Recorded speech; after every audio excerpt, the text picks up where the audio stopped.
Okay, let's pray muna before we start. Let's bow our head and close our eyes. Lord, thank you for this day. Thank you for the blessings that we have. Thank you for the food that we ate. Please give my students the knowledge and wisdom to answer the activity that we're going to do. In Jesus' name we pray, amen. Okay. So for today, kahapon, tinuro ko sa inyo ang multiplication of, open ang tab. Multiplication of rational expression. And then, meron kayong assignment. Did you do your assignment? Assignment.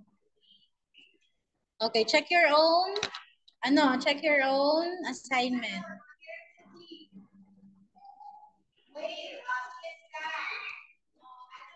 Nakikita po ang board? Nakikita ang whiteboard? Okay, so first we have 9x over 8xy times 10x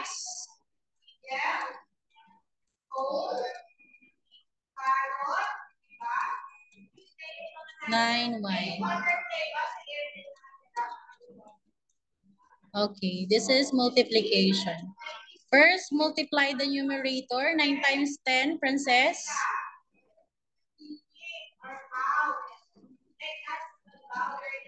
Frances, 9 times 10.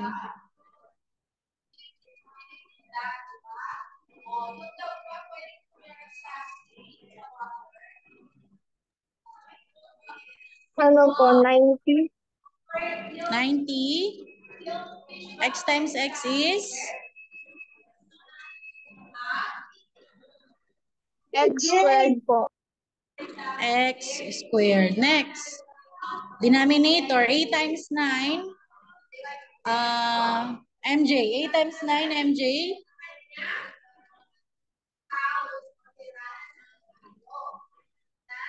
8 times 9. 8 times 9 po. Wait lang. 72. 72. Okay, next. We have X on this one. Next ba tayo dito sa 9y? Wala, di ba? So what are we going to do? We're going to copy the X. And then next we have Y. And on the both side we have Y. Y times Y is equal to, what is the answer? Y squared po. Y squared. Okay, the answer is 90x squared over 72xy squared. Okay po? So here, we can simplify pa this one. Okay. You're going to think a number that can be divided by 90 and 72.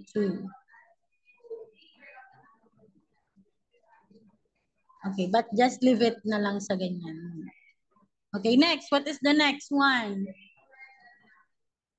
Leave muna natin siya. 90x squared over 72xy squared. Okay, check your your assignment. Next, we have, what is the next number? 8y. Nakikinig pa po? Nasaan ang mga kausap ko? Nakikinig pa? Yes po. Times 7x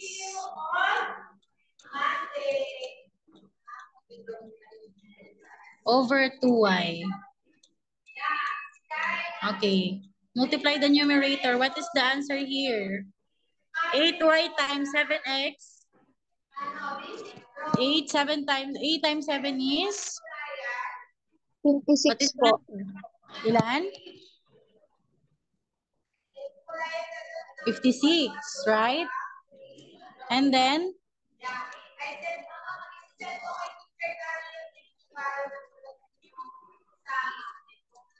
56. What will happen to the with the both the variable? Can we add that? Can we multiply that? Yes po, ano? So, kapag magkaiba ang kanilang variable, we're going to combine lang. We're going to write x and y. Tama? Nagigets? Nagigets po? Imi, nasa na kausap ko? Absent? Tama ba? MJ, tama ba, MJ? Po. Tama ba yung sagot natin dito? Tama? Yung 8 times 7. Oh, 8y times 7x is equal to 56xy. Tama ba?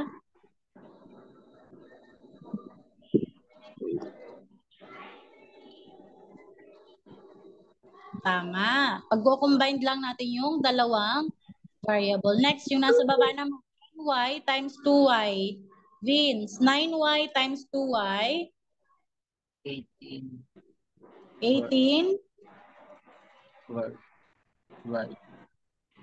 18y squared. Tama? Okay, the answer here is 56xy over 18y squared. Nagigets po kung paano?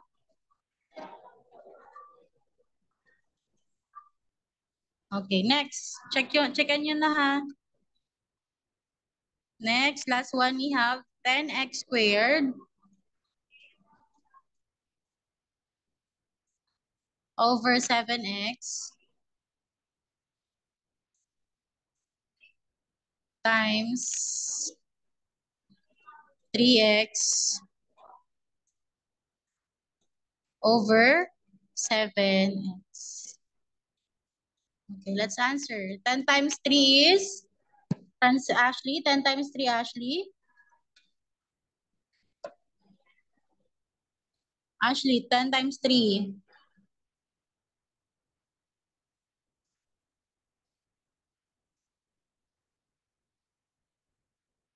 At nasa na sila? Okay, Frances, 10 times 3, Frances?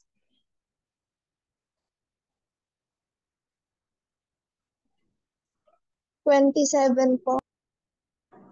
10 times 3. 10 times 3, Opo, 30 po. 30. And then, x squared times x. X squared times x is equal to? X cubed po. X cubed. Okay, very good. X cubed. Next, yung denominator. 7x times 7. 7 times 7 is? Vin. 7 times 7 is? 39. 49. X times x?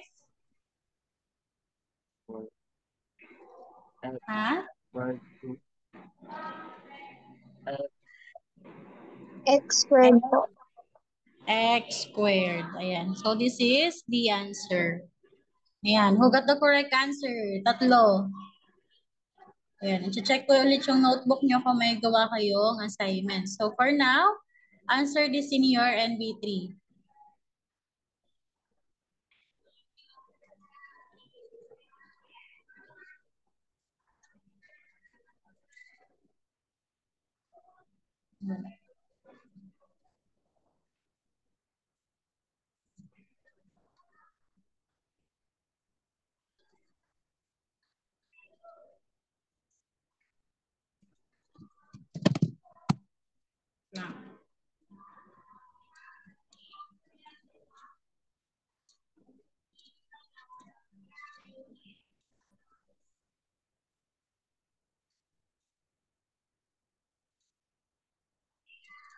Get your NB3 and answer this one.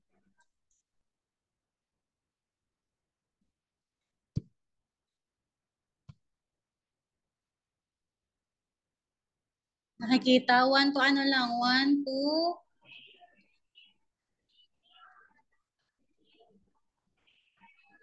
5 fraction. Pwede po send po sa akin sa messenger kasi ano po, hindi po malinaw yung Wait lang, wait lang. screen. Wait lang.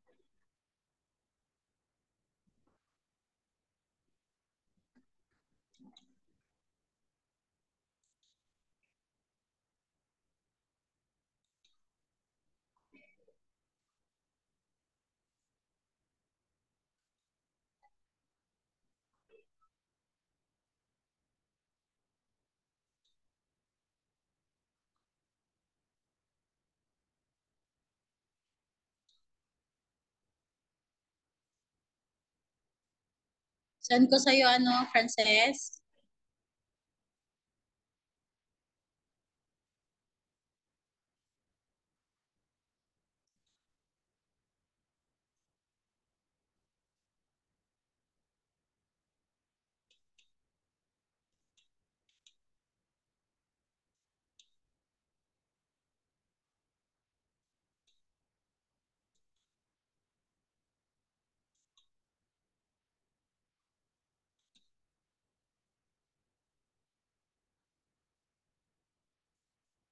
Okay na?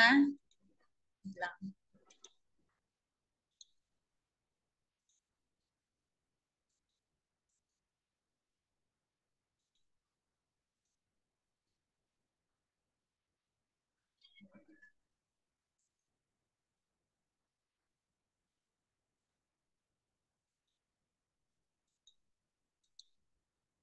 Received na po.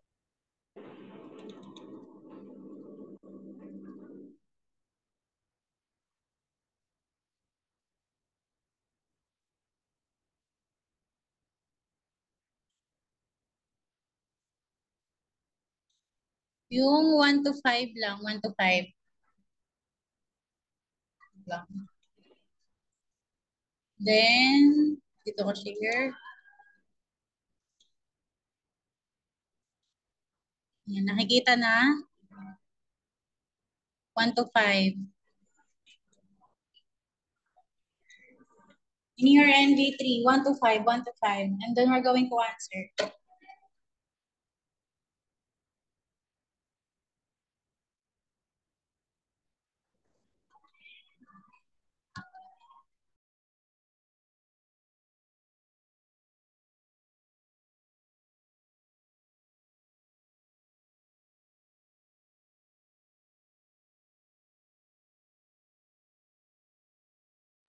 Pag nag-end to, rejoin kayo dun sa isa ha, dun sa isang link ulit.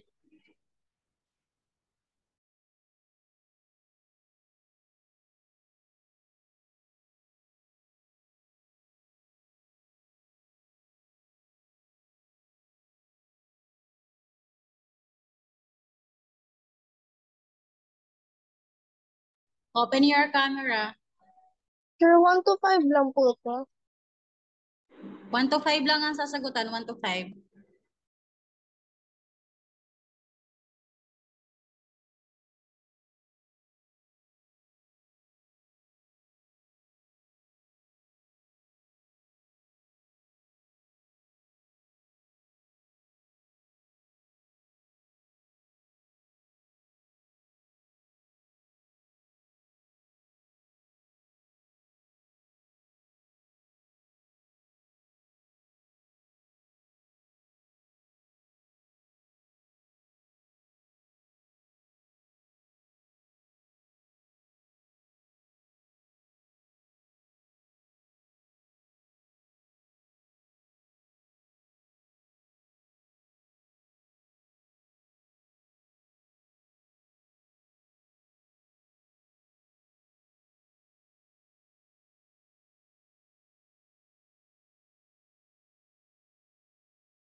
May tanong? Do you have any question?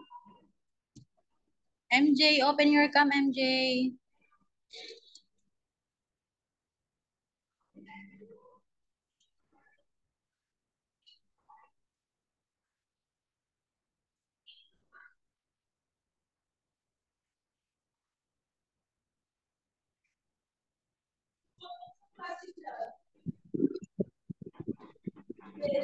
Pwede niyo yung gawin sa bahay, sir? Tapos na po. Tapos ka na magsasagot? Hindi po, kasi dami po eh. Ano, 1 to 5 lang, 1 to Teacher, 5. pwede i-send yung PowerPoint? Pwede i-send PowerPoint? Send yung ano? PowerPoint? Yan, Is sure. walang PowerPoint, hindi siya PowerPoint, picture siya.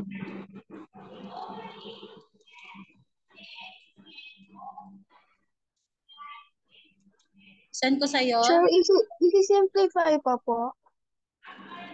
Wag na, basta ano na tayo magsisimplify sa Monday. Kung kaya mo i-simplify ko,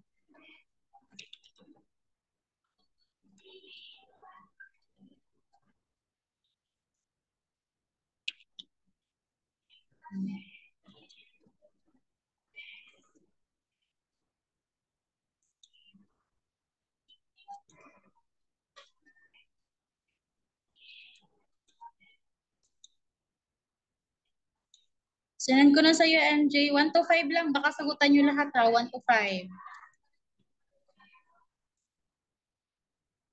Let's answer the number, number 1.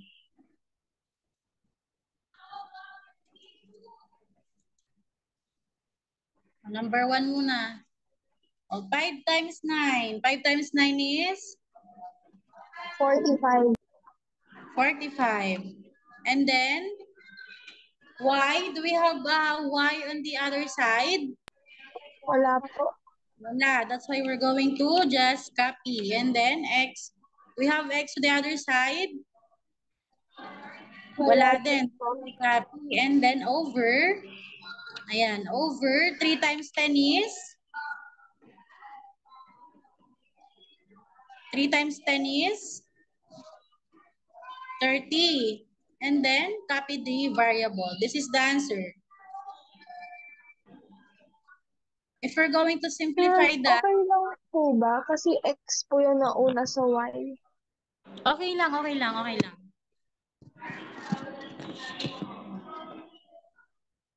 Okay, this is the answer. Next. Number 2. 2 times 6, yung constant muna, yung whole number muna. 2 times 6 is 12. And then, x cubed times x is, what is the answer? Vince. X cubed times x. The answer is? Add the exponent, x raised to 3 or 4? Tuloy pa. Ano po? Hindi ko marinig, Vince. Tuloy pa.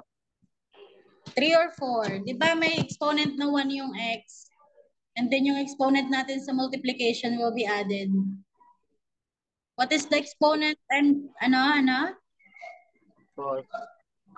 4. Okay, 4. And then, do you have y on the other side?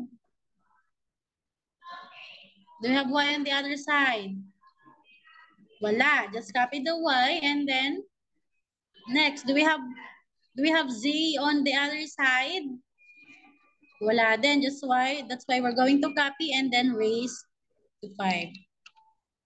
Over 3 times 10 again is 30. Over z raised to 4. Ayan, wala tayo sa kabila. Copy lang natin kapag wala sa kabila. Raised to 4. Z raised to 4. And then y raised to 5. Ito yung sagot. Intindihan? Next. Number 3. 9 times 32 is? What is 9 times 32?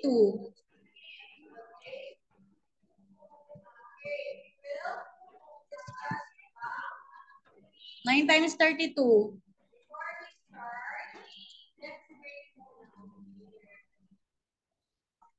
9 times 32 is 288. Ayan, wala akong kausap. 288. And And then, y squared, since wala siyang kaparehas. And then x, ayan, since wala siyang kaparehas sa kabilang side. Next is 8 times 27. We have 216.